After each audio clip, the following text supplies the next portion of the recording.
Amazon had announced two e-readers and four Kindle or four Fire tablets. Out of the blue. Where'd this come from? Yeah.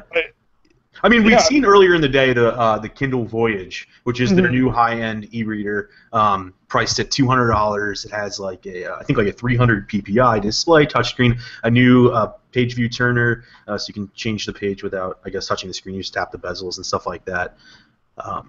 So it looks cool. $200 though, kind of expensive. I mean, they have a new low-end Kindle at $79. So there's a lot of news. But we had sort of heard about the Voyage just hours before, I guess. I didn't really see it coming so soon. Yeah, which I thought, okay, we saw that leak. I figured, okay, they'll announce an event in a week or two. Mm-hmm. And I went on to Amazon to look something up later in the night. I was like, what is this on the front page? Yeah. What is going on here? And luckily, Todd had already seen it and already published the article, but I was just, that's such an unusual way for this sort of situation to happen. Yeah, it was, it was probably about, 10 o'clock my time, and so 7 o'clock Pacific. It's just not a normal time for that embargoed kind of news to go up. It's usually maybe midnight Eastern. Sometimes that happens. Yeah. But yeah, it was just so late in the day. It was a weird situation and time all around. But I'm really puzzled though by so they already had the Fire HD at 7 inches and they refreshed that, and the Fire HD 6. Yeah, and it ships in 5 colors now, right? Yeah. Okay. I called John Rettinger real quick to see if he had seen that they were up, and he had, and we were just quickly discussing them, and we wondered why in the heck they didn't just make the Fire HD 6 a phone. But interesting. That's a big phone, though. And and should they really try a phone again? Rumors 35,000 units of the Fire phone sold. It's already 99 cents with a contract. I don't know. I laughed so hard last week at the Uncarrier event when John Legere referred to it as the Fire cell phone. Oh, jeez, yeah. Oh, man. Talk about a burn. Yeah. But, no, I mean, the Fire HD6 is somewhat interesting in that it's only $99. Right.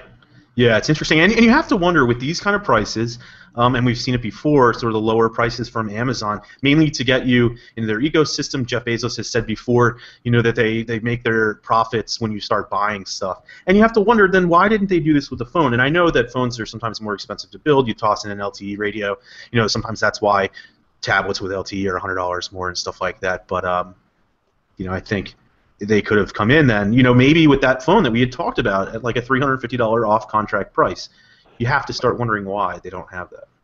But didn't the OnePlus One, though, teach us that these phones don't have to be that much? Right. It kind of taught us that, because you have to see also Amazon could never get away with selling a phone that was only available to select people. They'd have to have it, manufactured in bulk, which is something OnePlus One still can't do. And we even learned yesterday that the special, bamboo and denim covers and stuff are never actually going to happen in bulk either. So I think, while the OnePlus One model is awesome and you get a really great device for a great cost, it's a small company, and Amazon would get slaughtered for trying to do something like that and then not being able to create enough units. So. Well, you also have to wonder what the carriers that do sell phones through Amazon, and the phone manufacturers, what they would have thought if Amazon had undercut them by that much. Yeah, you have to wonder. Would they still partner? I don't know. It was an interesting evening. I don't feel I have a Kindle Paperwhite, and I don't feel any burning desire to pick up a Kindle Voyage. Right. Yeah. But it was interesting, and in this day and age, the idea that we can still be surprised by something. Right. Yeah. When we had seen the iPhone 6 from every conceivable angle before the event last week. Right. But it was interesting. But I think one of the interesting things too that might have been glossed over in all the news, because especially with gadget junkies and stuff, we're looking at sort of the high-end products, but they have their new the Kid Edition Fire, which comes with a guaranteed, no questions asked 2-year replacement policy. So if your kid breaks it or whatever, Amazon says no questions asked. I'm sure there's some fine print there to dig through, but they'll replace it. I thought that was pretty cool. That is cool. But I don't know. I have mixed feelings on kid-specific tablets. Mm-hmm. I like the concept. I have no idea how kids are actually reacting to these things. Yeah, neither of us have kids, so gotta wait. Exactly. So I don't know. It's interesting that they went that way, and both Amazon and Netflix report that the kids programming on their streaming services are some of the most popular, which just says parents are setting their kids down in front of televisions and turning on the Roku. Yeah, or adults just love cartoons. No comment. I was so angry when I discovered that Netflix only had Young Justice Season 1 but not Season 2, so I actually had to buy Season 2 on Amazon streaming. Nice. For those that don't know, Young Justice is the Justice League spinoff. It's not something totally bizarre. Anyway, so iOS 8 came out yesterday. So far, I got it onto my 5S and to my iPad. Mm-hmm. I have to say my iPhone feels a little faster, just a tiny bit, not a lot, but a little. Does it? I haven't noticed a real huge change personally. Battery life is still awful. It was before I put iOS 8 on it anyway. Well, thankfully, a lot of the reviews that have come out, the early reviews for the 6 and the 6 Plus, are saying fantastic battery life. Yeah, it's interesting though because I saw some that were doing like the video rundowns, where they put them side by side and run videos, and in some cases the 6 wasn't lasting as long as the 5S, which I find curious.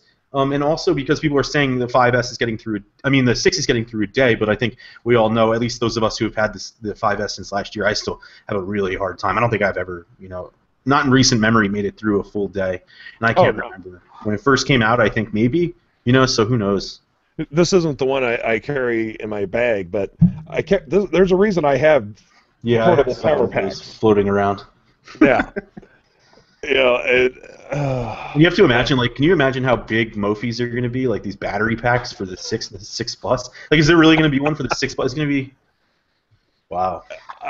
That's a good question. I mean, Mofi's made a heck of a name for itself out there, so maybe they can slim it down because, with the 6 Plus, you probably only need another 50% charge or something like that, to get through.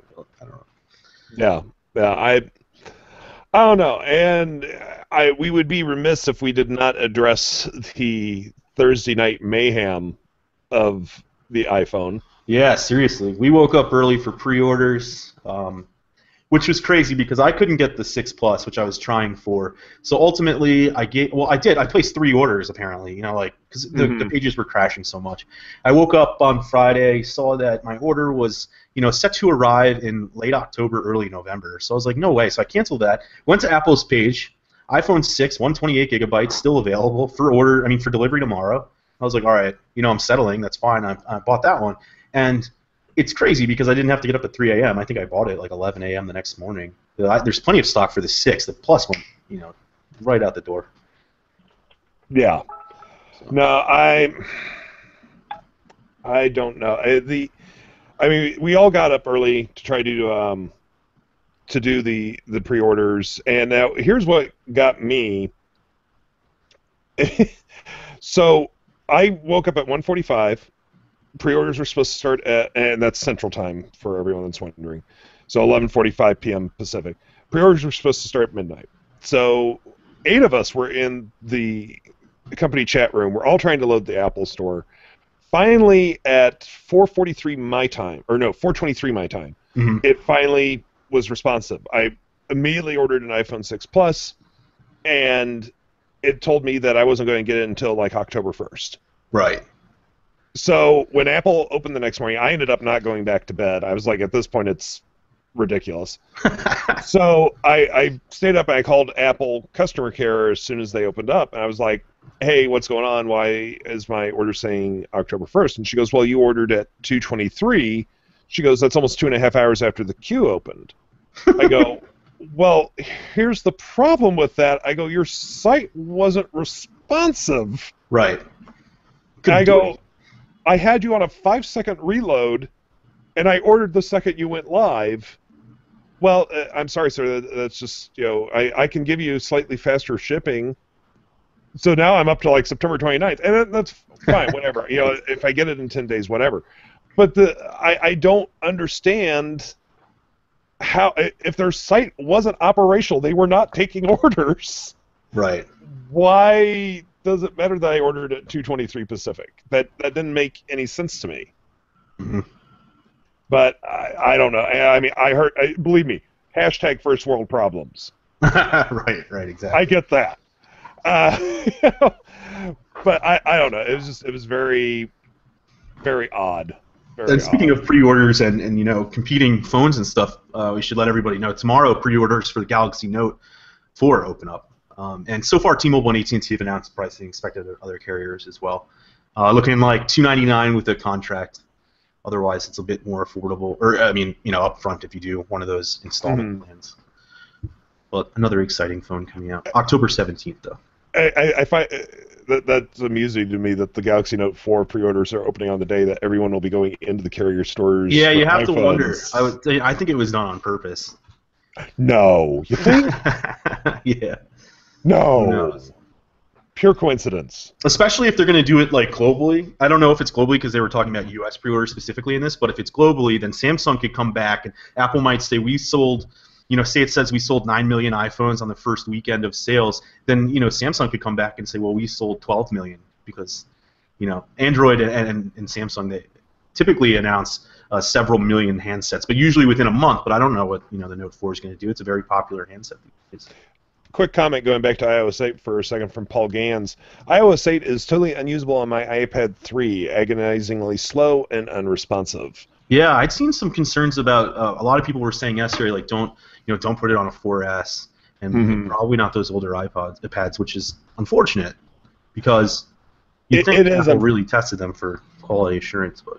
Yeah, I mean, my general rule is 2 years back on mobile devices for upgrades. Anything older than that, I tend to get a little. You start to wonder. Yeah, let's see. No, iPad 3 though. That's how many generations back? Because they changed the names on us. So it was iPad. Wow, because they went back to the second gen iPad as well. Which is that considered? I don't remember which one. iPad Gen 2 was still been iPad Gen 2, Gen 3 and Gen 4 were still 30-pin connectors. It wasn't, or no, 4 went to Lightning. 4 switched to Lightning, yeah. 4 switched to Lightning, and then Air was Lightning. So you have Mini and Mini with Retina.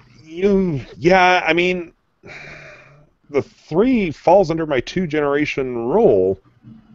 Yeah, but I mean that's unfortunate because you think Apple should be testing this. It should, but I think what it's trying to fight back against too is people saying, well, I've only had this for 2 years or 3 years. Like, why? How dare you not give me the latest software? Because apps are then developed for that software, and you get other things. And I think it's trying to address that while at the same time trying probably cut it real close to which generations it can put it back on.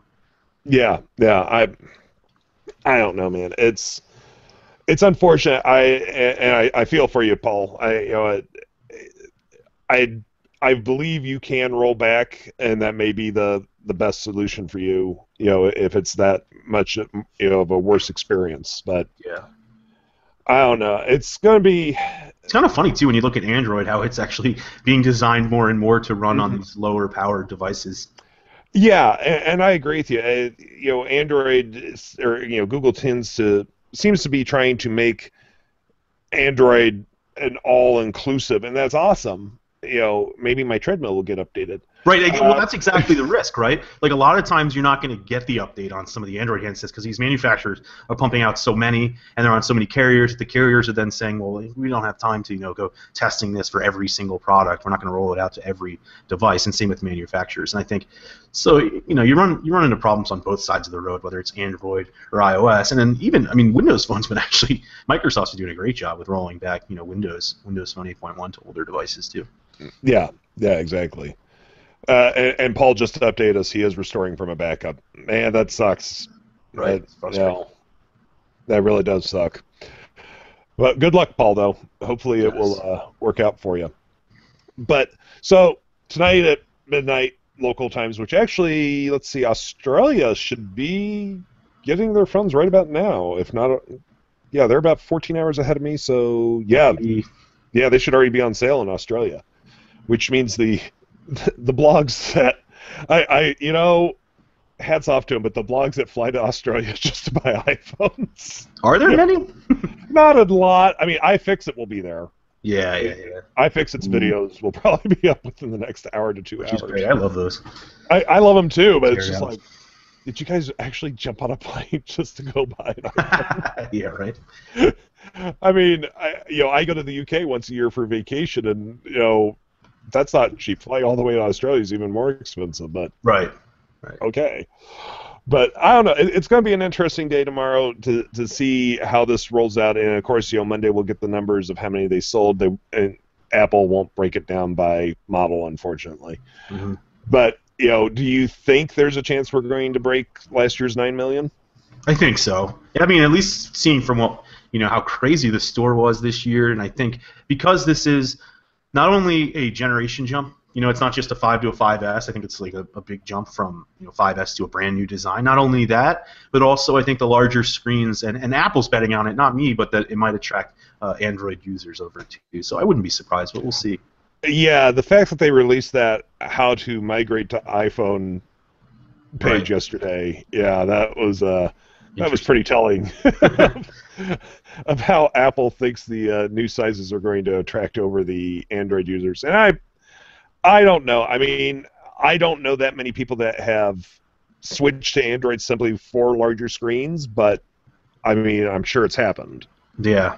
I don't know. I mean, my wife has always been a huge fan of Android because of the larger screens. She doesn't use the iPhone, and she has no interest in the iPhone, actually, which is pretty interesting. She uses the One M7 she bought from Verizon. After it was a year old, I think it was $99. And she's in love with it. Yeah.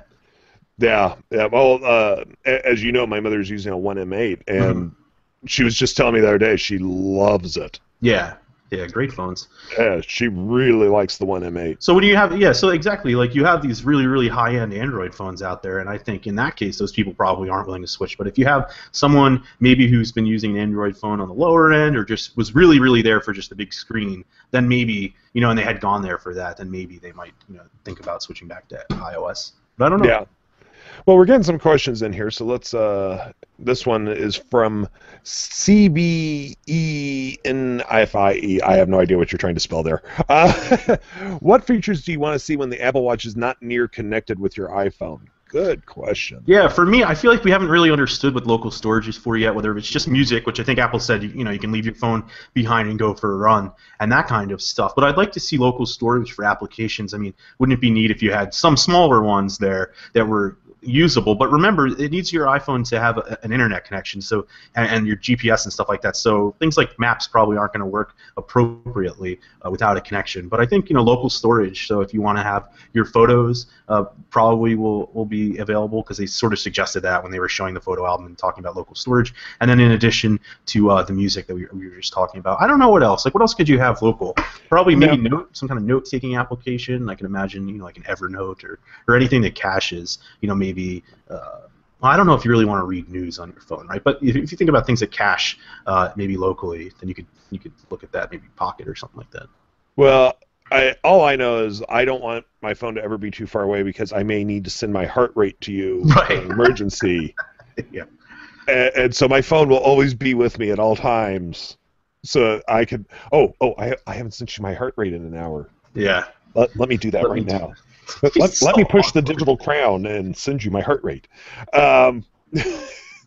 Yeah, that feature is never not going to be funny. And the emoticons, like those animated emoticons, like I get the idea is cool, but it just seems like so silly. Okay. I'll reserve judgment until I play with it. Like there's a lot of fun that can be had there, but I just think it looks weird.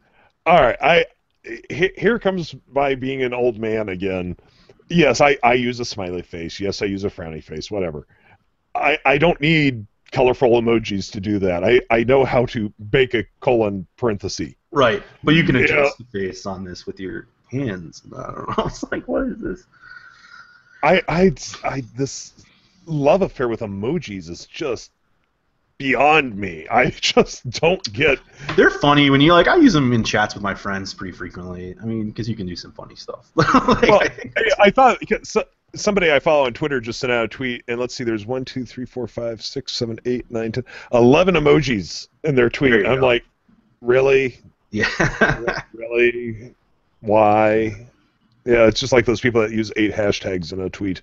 Right. But That would be cool too. I was just thinking because it's a what was that app on Android where I don't cook often, but it lets you send recipes down to your Android Wear Watch, and then you can swipe through the steps. Like that's something that could be pretty cool for local storage. If you could save that and cache the recipe, and then bring it up later, and maybe your phone's not right next to you in the kitchen or something like that. I mean, that's pretty cool. yeah, that is.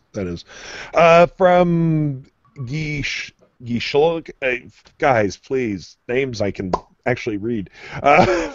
Anyway, he says iOS 8 is running more or less good on my iPhone 5S. Looking forward to a little bug fix update 8.0.1.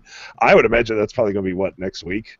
Yeah, I wonder. Or, I mean, unless they're just going to wait till the update in October with Yosemite, where they're going to add the full handoff and continuity features and stuff like that, which are going to be sweet. Yeah.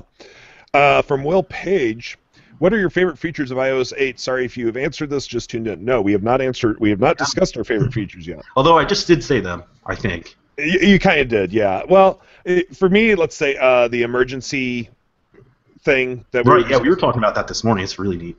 Yeah, the medical alert thing. I think that's an awesome idea. That I am deathly allergic to penicillin, so I always have a note in my wall, that says penicillin. I'm sorry, I will not wear a medical ID bracelet. So I've always had a note in my wallet that says, allergic to penicillin. But, the fact that it's now on my phone, and like Todd said when we discussed it this morning, unfortunately, we do think it's maybe like one step too far to get to it, but medical personnel will begin to learn it's there and be able to get there. I mean, for the first year or so, though, I wouldn't be like, trust that as your only source of emergency information. And just to recap, it's a new feature inside the health application that lets you put in like your age, weight, height, and then any notes about your medical history or prescriptions you might take, what you're allergic to, and then on the lock screen you can tap emergency, where it would usually allow you to just dial 911 or something like that, and then you can click. I guess it's like the medical card. I keep unlocking my phone. It's you tap emergency, and then you tap medical ID, and it brings up the whole medical ID page, which is neat. For exactly what you're saying, like emergency responders. Yeah, it's like 3 steps to get there. I just did it. It's kind of hidden unless you know about it. Right, but I mean, I like the fact that like I have my emergency contacts here, and they can use this phone to call them. It lists that I'm an organ donor. It lists that I am, I'm allergic to penicillin. So I think that's awesome. I mean, that's a very small thing. I also really like the quick access to contacts now when you go into the apps. When you do the double click on the home button. I think that's a cool idea. Right up top, yeah. I did find, for whatever reason, Passbook forgot every app I had attached to it when I updated. Really? Yeah, so I'm having to go back. I'm having to go back through and reattach everything to Passbook. Huh. But at least I think mine are there. Like Starbucks and stuff was there this morning. So my favorite features are handoff and continuity. Handoff allowing you to do. Wait, I always get them mixed up. Handoff lets you do the document editing across all devices, right? And then continuity is the one that'll let you send like SMS messages from your iPad or your Yosemite notebook, or answer phone calls and stuff like that, which is pretty cool. I'm just double checking. I think that's cool.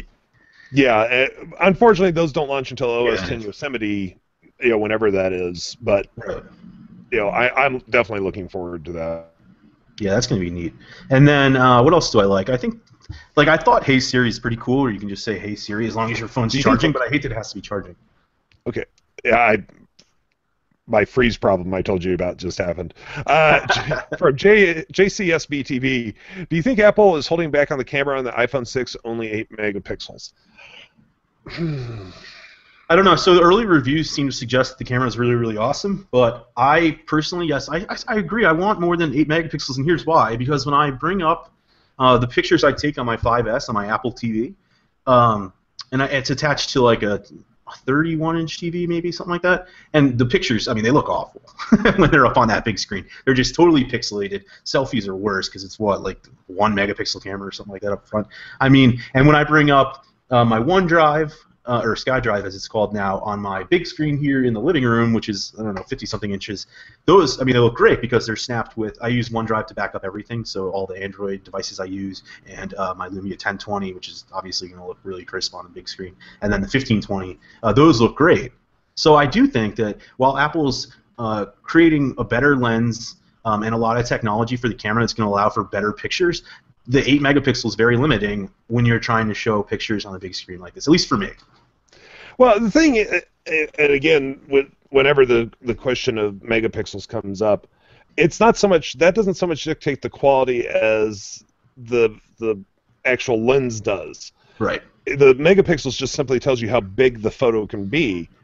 Right. And I don't know. I don't get obsessed with the megapixel numbers, because I mean, some of these megapixel numbers we see, I'm just like, yeah, right. You know, great. Yeah, it can be that big, and if you truly blow it up to the full size, you're going to see every artifact ever. Right. But I don't know. I think Apple needs to increase the megapixel number just to simply compete, and I'm not sure why they didn't this year.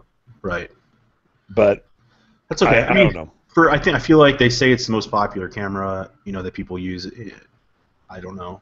I guess because it's sort of the most, because Apple sells more iPhones than, say, Samsung would sell a single Galaxy in some cases. Not entirely all of their Galaxies. Samsung still has the market share there. But I think that's where Apple's getting at and trying to just improve the one camera that you use the most. But yeah, I agree. I'd like to see more megapixel stuff in there.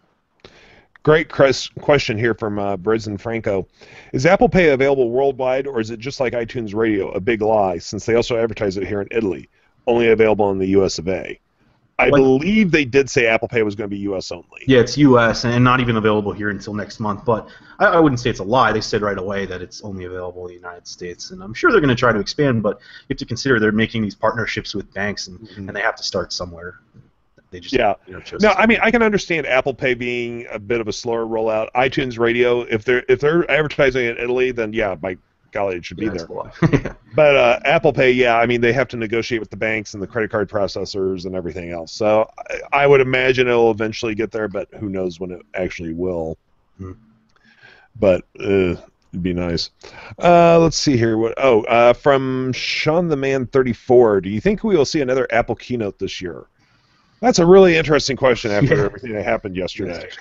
Yeah, so there were rumors yesterday that we're going to get 2 new iPads and the Yosemite launch date on October 21st. But then Jim Dalrymple, I'm probably screwing up his last name. I've never at the Loop gave his famous, yep or nope, and he said nope. And I don't know if he meant nope for the date, or if he meant nope for there's not 2 iPads, or there's not going to be a Yosemite announcement there. I don't know what the nope meant, but something was wrong about that report. He was very vague yesterday, which is actually unusual for him. I do think there's going to be another event. I just don't know when it is. There's no way that Apple is going to go into the holiday season without new iPads. There's zero chance that they're going in without new iPads. I'd like to see a new MacBook, honestly, but I don't know if it's going to happen because I'm ready to upgrade, but I'm afraid to. Yeah. No, I don't know. This is going to be. It's going to happen at some point. We just don't know when. Yeah. From Josh Gray, what do you think about the camera sticking out of the back of the phone? I assume he's discussing the iPhone. Looks ugly to me. It does to me too. I saw some people saying like all the lens elements add to the thickness, so it's naturally just going to be thicker than the back body.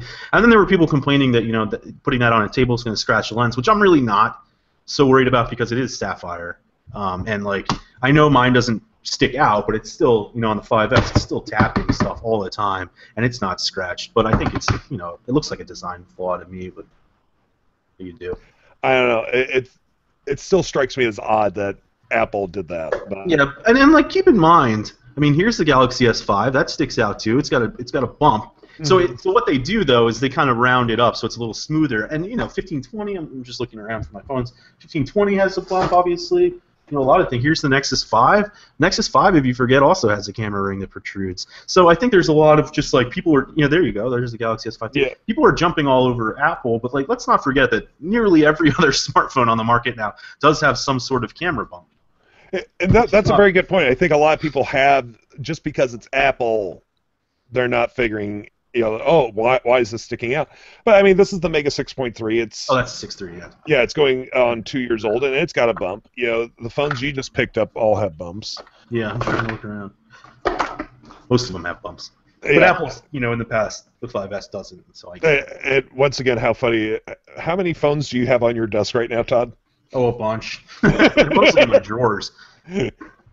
The life of tech bloggers. We never know how many phones we have around us. From Sean the Man 34, what iPhone did you guys order? Screen size, gigabyte, and color? I ordered an iPhone 64, or iPhone 64. Yes, I ordered a Nintendo 64. I ordered an iPhone 6 Plus, 64 gigabytes, space gray.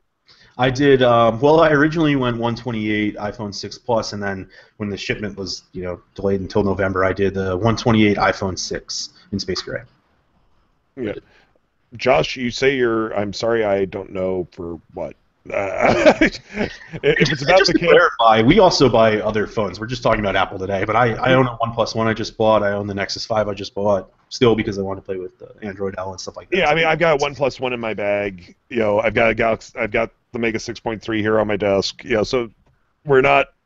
Fortunately, it's expensive. We just buy lots. Todd and I are very OS ambidextrous. We use both all the time. So. Oh man, I was in Berlin for IFA. I was so tempted to buy the Nokia Lumia 930. What a beautiful Windows phone! Because it's not for sale easily, findable here in the United States unless you want the Lumia icon of Verizon. And oh boy, was I tempted! But I think with the exchange rate, it was like $618, and I just couldn't do it. Yeah. I don't know.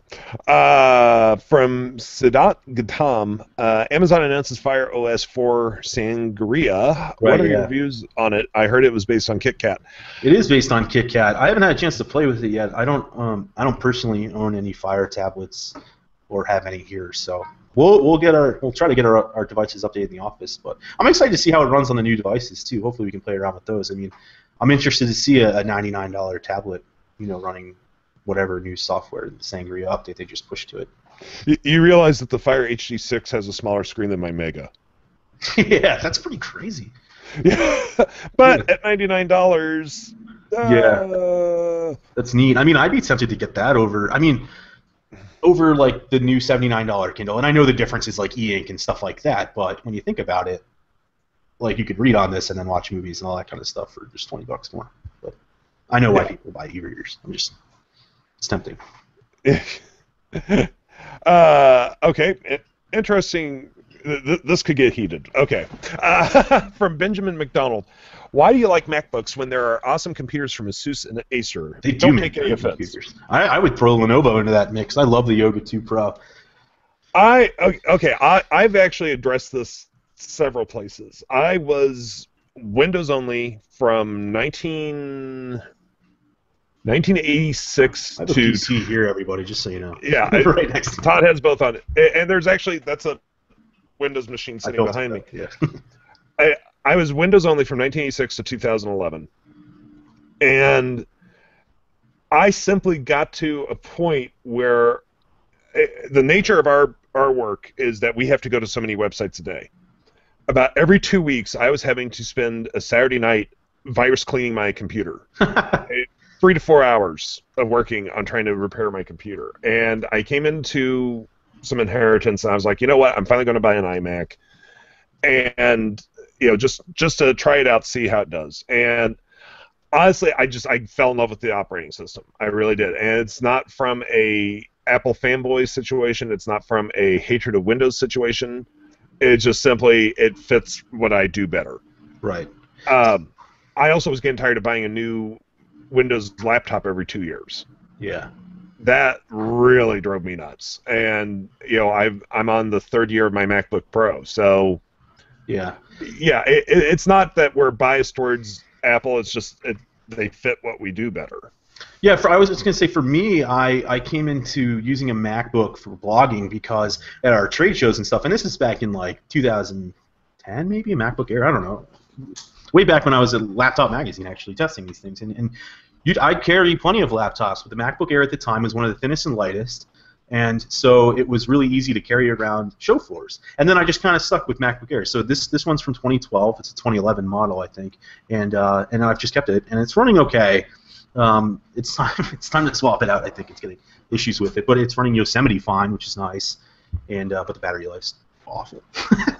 Yeah, I actually have a HP Chromebook now next to my bed. I love it. I don't, it's limited in some ways, but if I need to do something quick, it's just like, boop, it's on, and I'm on. I'm online. Right. It's fantastic for quick little tasks. Yeah, and the nice thing is today, I should say, that Ultrabooks running on the latest processors and stuff are running Windows, and they are thin and light, just like MacBook Airs. And Lenovo's got that great, the Yoga 2 Pro. I love. It's got amazing that hinge. You can put it in like 3 different positions. A tent stand. You can push the screen all the way back. It's really cool. So now I'm just trying to figure out which one I'd buy next, which is hard. Real quick, Sean the Man 34 asks, and do not answer this, Todd. I'll explain why. Okay. Worst tech gadget you ever bought? There is actually coming this Christmas, because we have to plan ahead for long holidays. There will be a series where every TechnoBuffalo employee is going to write an article about the worst tech gadget, our biggest tech purchase regret. So look for that coming up here in a month or two. But yeah. Todd and I already know the one. We're picking the same one, so we need to figure that out. Search regret on TechnoBuffalo. It'll bring up mine. Which will give away mine. I wrote it recently. Yeah, right. Oh, good Lord. From Benjamin McDonald. Design-wise, LG G Watch versus Moto 360 versus Pebble Steel versus Apple Watch. Can't really fairly say anything about Apple Watch because neither Todd or I have seen it in person. Yeah, but I'll tell you what, Moto 360 wins against the G Watch for sure. I saw the G Watch R in Berlin. That thing is awesome, and that's the one I think you should maybe. We'll see what the pricing is, but you might want to wait if you're looking at these watches. Pebble Steel, great watch, great design. I think totally different experience, and I think still probably the best experience. Better battery life, more apps, more watch faces, stuff like that. Design-wise, however, I think I'm going to hand it to the 360 right now. I haven't seen the Apple Watch in person, and I think really I want to save my reservations to play with that first. But unfortunately, we really can't comment on the Apple Watch yet because we don't have enough experience with it yet. Yeah, it looks great in press images, but what doesn't? Yeah, exactly. From Alan Hobson, I'll quickly address this. What is the Buffalo and TechnoBuffalo? That is, John has to explain this about every 6 months. John wanted the word tech or techno in the name. He went to school near Buffalo, New York, and he liked the idea of a strong animal, and technobuffalo.com was available as a URL. We did have to pay through the nose for it. Did you really? No, we did not. Did not. Did not. Because it was actually available. I mean, every other name he came up with was owned by domain squatters, and they wanted like 5,000, 6,000. Wow. It was... The world of domain names is always fun. All right, we're going to take just one more here. Let me go through it. And thank you, everyone, for the tons of questions. G Watch R, Benjamin. Just going back to that question. That's a great design. I think it probably might overtake the 360 in my book, but I got to play with it more. Okay, great ending question here, and one that I've actually had to answer several times in my personal life this past week. From Sadat Gadam, 1 gigabyte of RAM on iPhone 6 and 6 Plus, is it low? Does high RAM really matter? I think first we talk about speed. We don't know the speed of the memory there, and second, how it runs on the software. And for me, well, I don't remember what's in the 5S. I guess a gig of RAM too, right? But it might be new. It might be a new 1 gig of RAM. I mean, 1 gig of RAM from this year and 1 gig of RAM from 2007 are totally different things. But I think really it's more about the user experience, right? Like, why put 2 gigs of RAM in it if it doesn't need it? And what if it's going to increase the cost to us? What if we were going to pay $220 for the entry-level iPhone instead of $200 because that's what the additional RAM would cost when the user doesn't even need it? So I think on paper and specs, and when you're comparing things like that, like 3 gigs of Android and on an Android phone and 1 gig on a iOS device, it's sort of like it really is comparing apples and oranges. Yeah, it really is. On my iPad, I think it needs a little bit more RAM just because of the graphic intensity of some of the apps. But on my iPhone, I've never really experienced slowdown, and that's only running 1 gig of RAM. I think that when you design the operating system to the hardware and vice versa, it's a very different beast. Yes, I know, the Galaxy Note 4 is going to have 3 gigs of RAM, and this is going to have 3 gigs of RAM. Well, that's also having to power a skin and the operating system and a whole bunch of other stuff. So, yeah, on paper it doesn't look that awesome, but I don't think it's going to be that horrible. Yeah. We won't know. Again, folks, anything related to the iPhone 6 and 6 Plus, we are speaking purely from speculation. We have not played with. John Rettinger is the only one that has touched a 6 or a 6 Plus yet. We've not had time to do tests. We've not had time to do anything else. So don't take anything we're saying today as gospel about the 6 and 6 Plus.